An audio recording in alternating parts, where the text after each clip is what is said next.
Ao fundo do salão da Ordem Universal encontram-se 7 santuários que são o coração do templo.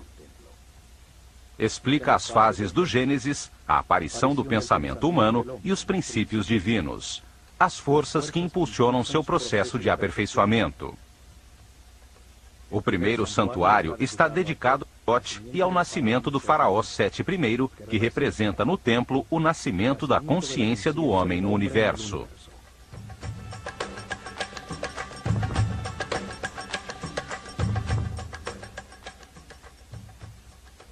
A primeira é a cena simbólica. O sumo sacerdote da escola de Horus, coberto com a pele de um jaguar, a força da animalidade original abandonada, ajuda no nascimento do faraó Sete I. Nasce a consciência que pode participar da evolução do universo.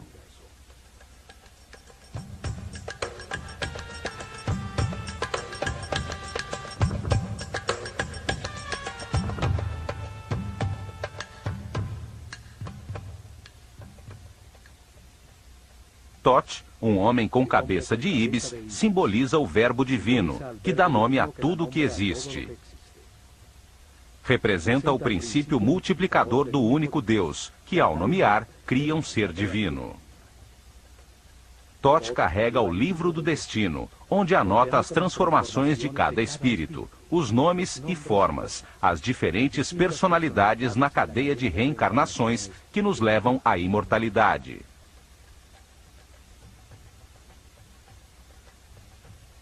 Cada espírito recebe um corpo, um nome. Neste caso, Sete I, uma personalidade temporal como faraó, determinada pelo ciclo e pelas circunstâncias, onde cumprirá seu destino temporal de aprendizagem. Thoth escreve em seu livro o nome dentro de um laço, chamado cartucho egípcio. Cada laço tem um nó na sua base e representa uma das vidas temporais do Espírito Eterno. O nome é a vibração da palavra divina que dá forma ao corpo e define a personalidade temporal do Espírito encarnado. Em cada vida tem-se um nome diferente. É uma lição de cada vez. O destino define as circunstâncias que são necessárias viver para que se aprenda. Thoth é o escrivão dos céus.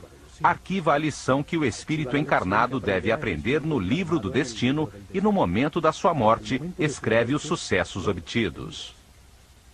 Ele é o ser responsável pela palavra, é o inventor da linguagem, da escrita e do intelecto que retém, compara e analisa. Ao lado de Thoth está Seshat, com a sua coroa de 7 pétalas.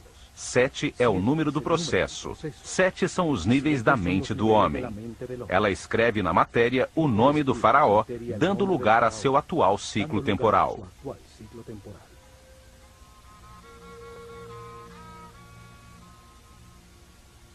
Parte do mito de Osíris é o chamado julgamento dos mortos. Acontece quando o espírito do morto chega ao Doat, uma dimensão além da física, para encontrar-se com as forças que impulsionaram a sua mente no universo de contradições que é a vida sobre a Terra. No Doat revê a sua vida, avalia seus atos e eleva o que aprendeu sobre o universo até sua consciência permanente, antes de reencarnar, a fim de que continue o processo de aperfeiçoamento. Anubis, um homem com cabeça de chacal, guia o espírito do morto nesse mundo imaterial. O chacal simboliza a força guia. Os egípcios perdidos no deserto reencontravam a civilização seguindo as suas pegadas.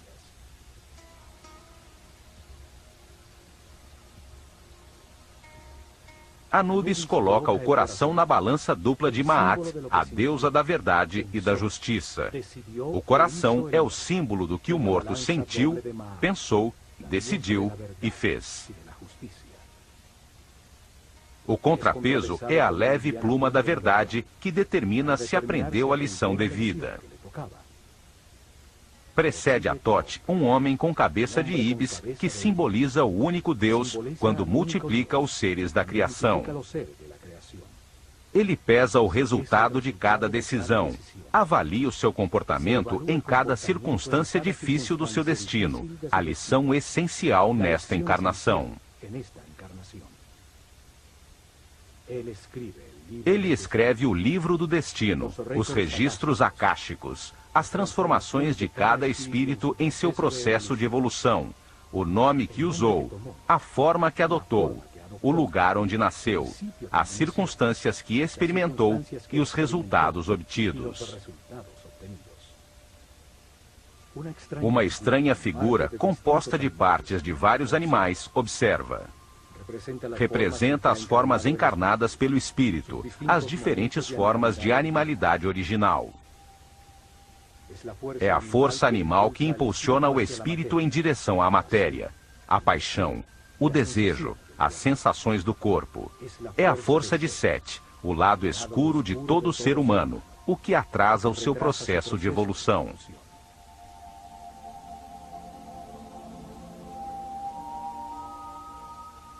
O espírito eleva as compreensões verificadas por sua personalidade temporal até sua parte eterna e recebe de Thoth um novo destino, uma nova lição e uma nova vida para viver.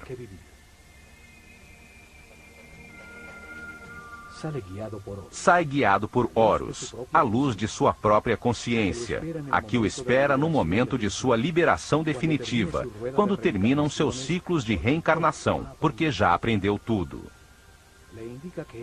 Indica-lhe que entre no santuário de seu novo corpo, onde estão as outras forças que impulsionam a sua consciência.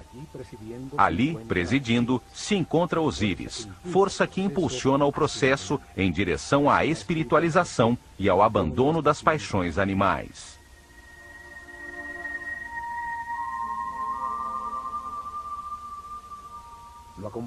Está acompanhado de Ísis e Néftis, suas conexões com as sensações e emoções do corpo que ocupa nesta nova vida em que acaba de nascer.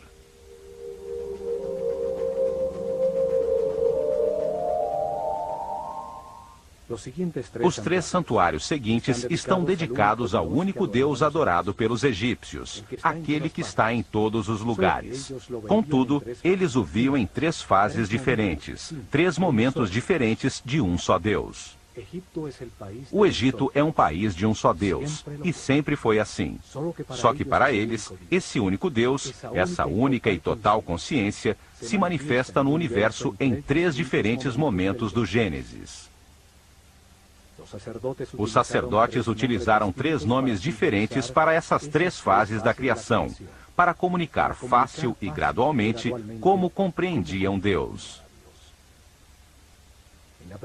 Na primeira fase da criação, antes da manifestação do universo, existia apenas um Deus absoluto, a unidade inicial, a quem chamaram de Aton-Ra. Nunca foi representado com uma forma física, e nos hieroglifos era desenhado como um disco dourado, um sol simbólico, fonte da luz. O santuário de Atum-Ra era o primeiro dos 3. Atum-Ra é o Deus absoluto, que existia antes da manifestação do universo. Ele é a unidade, a matéria-prima, o caos que contém tudo em potência, o nada, o grande princípio, a própria essência de todas as coisas, o Espírito Divino, eterno, imutável, que sabe tudo e está em todas as partes. O santuário seguinte é o de Ptah, Deus na hora em que a sua vontade manifesta a criação e dá lugar ao universo. Na segunda fase, Deus ativa a sua vontade, sua energia divina, para manifestar o universo e cria a matéria. Esse Deus que cria o universo foi chamado de Ptah-Ra. Nos escritos sagrados está representado por um homem envolto em faixas, que segura um bastão composto de 3 símbolos. O Ankh, ou símbolo da energia vital criadora, que se manifesta como vida nas pulsações do sistema vascular. A força divina é chave da vida. O Uás, que representa a artéria principal, simboliza o canal por onde flui a energia pelo corpo. também tem a forma de um bastão que utilizavam no campo para controlar serpentes. O controle da corrente vital, a serpente energética, o Kundalini que sobe pela coluna vertebral. O Jed, que simboliza o eixo de crescimento e desenvolvimento de todo ser vivo, a coluna vertebral que estrutura todos os seres, dando forma aos diferentes corpos. O bastão de Ptah tem, portanto, uma profunda simbologia referente à energia que gera a vida. Ptah representa o momento em que a vontade ativa de Deus manifesta uma força sobre si mesmo que condensa sua substância original, a que chamamos espírito. Este reage, criando uma força contrária expansiva que põe o universo em movimento. Essas duas forças contrárias polares produzem momentos de equilíbrio que criam o cosmos, os planetas, a natureza. Os cientistas atuais chamam esse momento de Big Bang. A força que condensa é chamada de força centrípeta. A reação expansiva chamam de força centrífuga. Desde Einstein, se aceita que a matéria seja uma forma de energia, uma coagulação ou condensação de luz. O espírito é considerado a substância original, que por sua própria natureza imprime sobre si mesma uma força que a comprime num volume, na matéria, que é luz com densidade. Ao fazê-lo, gera automaticamente uma força contrária, que tenta soltar-se da forma em que está comprimida, conseguindo como resultado o movimento e o tempo. A terceira e última fase da criação é quando Deus cria o homem à sua imagem e semelhança, com a mesma capacidade de criação e de consciência. O chamaram de Amon-Ra. O principal símbolo de Amon-Ra é sua enorme coroa, que simboliza a consciência que toma forma no mundo dual. Por isso, está dividida em dois ramos que saem da unidade.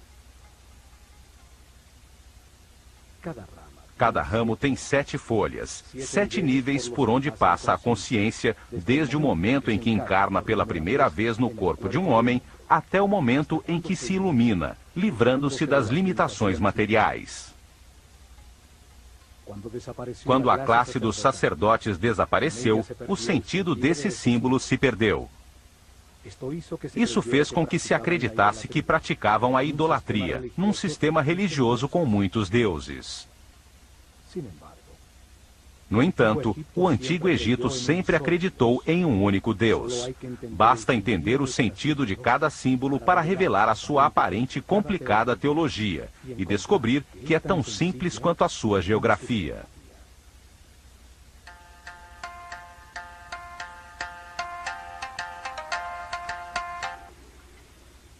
No templo de Osíris, em Abidos, o único Deus, em cada uma das fases da criação, tem o seu próprio santuário. O último santuário é o de Amon-Ra. Representa o momento em que no universo existente, Deus cria o homem à sua imagem e semelhança, com o propósito de conscientizá-lo sobre a própria vida. Esta é a capela central do templo, dando importância central ao aparecimento da consciência no universo.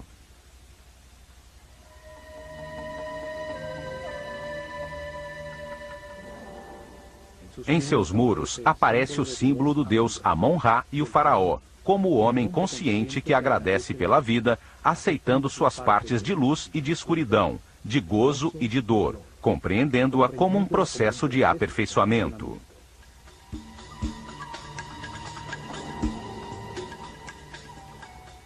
Amon-Ra também simboliza de maneira fálica a multiplicação da consciência, com um falo à altura do umbigo, o lugar de onde cresce o homem.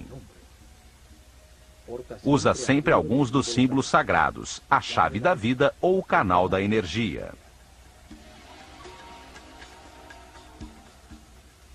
O universo e sua essência, o homem, evolui até a consciência absoluta. O destino divino do homem é chegar ao passo seguinte da evolução, um ser espiritual e supramental. O faraó envolve Amon-Ra com uma capa transparente, representando o dar forma a Deus na mente do homem, para que compreenda a razão da existência. Aponta com seu dedo para o terceiro olho, ponto reconhecido em muitas religiões e cultos como a porta além do físico. Amon-Ra recebe uma taça em forma de coração que contém o amor e a sabedoria armazenada pela evolução de todos os homens.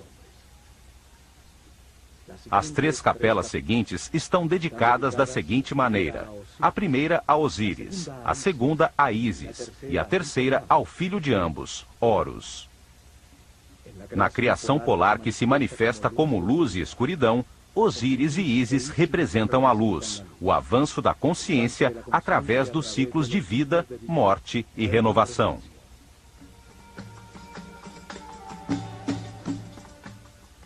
A polaridade contrária é representada por Set, a força da escuridão que detém o homem, a matéria condensada, as paixões animais.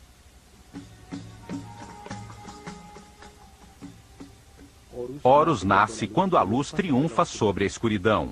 É o filho de Osíris e Ísis. Representa o momento em que cada ser espiritualiza a sua matéria, deixando para trás a sua animalidade original, transformando-se num ser sem limitações, consciente de todas as vidas que viveu. Osíris aparece nos muros de seu santuário com diferentes chapéus simbólicos na cabeça. Momentos distintos do processo de aperfeiçoamento, diferentes etapas e estados adquiridos. O processo de evolução acontece simultaneamente de 2 maneiras. Um processo visível e exterior de evolução física, onde uma forma cada vez mais sofisticada de corpo é mantida e transmitida continuamente através da hereditariedade. E um segundo processo invisível de evolução do espírito através da reencarnação, em direção a graus cada vez maiores de consciência, até chegar o momento do nascimento de Horus no interior de cada homem. Num processo de autotransformação, se abandona a animalidade original, o peso morto da subconsciência corporal e a luz da consciência ilumina tudo. No santuário de Ísis, se explicava aos iniciados a existência de um princípio feminino, capaz de gerar luz. Seu nome significa trono.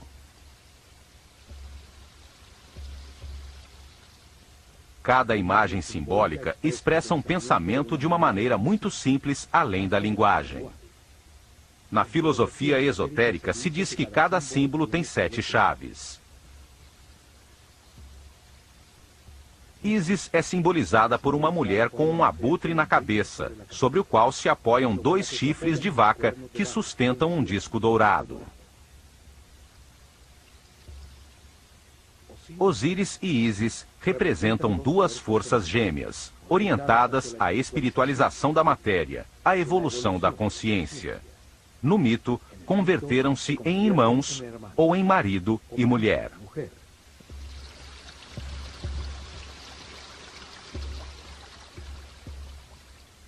O abutre é um pássaro que voa e que é totalmente dedicado à sua cria. Em seu interior, transforma as substâncias em decomposição, convertendo-as em alimento, em nova vida. A vaca representa o princípio nutritivo. Seus chifres têm a forma da lua, a mãe dos ciclos. Sustentam o disco dourado, a luz do sol, fonte da vida, a luz da consciência.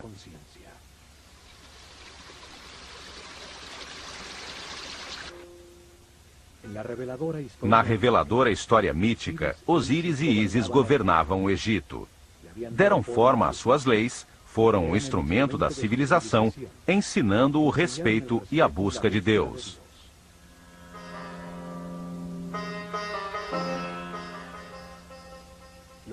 Depois disso, Osíris prosseguiu sua busca em outras dimensões, a outras verdades e outros conhecimentos, deixando o reino, símbolo da mente, nas mãos de Ísis, sua esposa e irmã.